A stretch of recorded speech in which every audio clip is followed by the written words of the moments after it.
রনি ভাই যেটা বলতেছিলেন যে কয়েকজন ছাড়া আসলে বাকিরা সবাই হতাশ, সেটা খুবই ন্যাচারাল।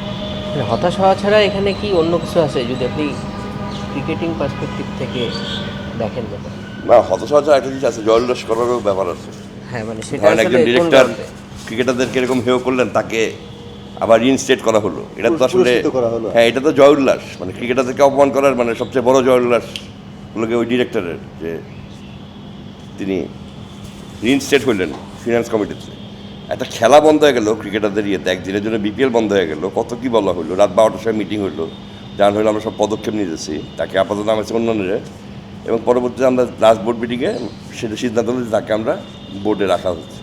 তাহলে আসলে ক্রিকেটারদের হতাশা নিয়ে আমাদের বোর্ডের যারা যেই মুষ্টিমেয়রা সে ডিসিশন মেকার এখন, রনিবে যেটা বলতে ওটার সাথে পুরোপুরি একমত, যে আমি অনেকের সাথে কথা বলছি ডিরেক্টর, যারা এই বোর্ডের ডিরেক্টর কিন্তু আসলে ওই নীতি নির্ধারণ মহলের না, তারা দূরেই আছেন, তাদেরকে কাছেও টানা হয় না। সুতরাং ওই যে 4-5 জন আছেন যারা এই সব কিছু সিদ্ধান্ত নিচ্ছেন, তারা তো আর হতাশ না। তারা তো হতাশ হইলে তো তারা নিশ্চয়ই অন্য সিদ্ধান্ত নিতেন।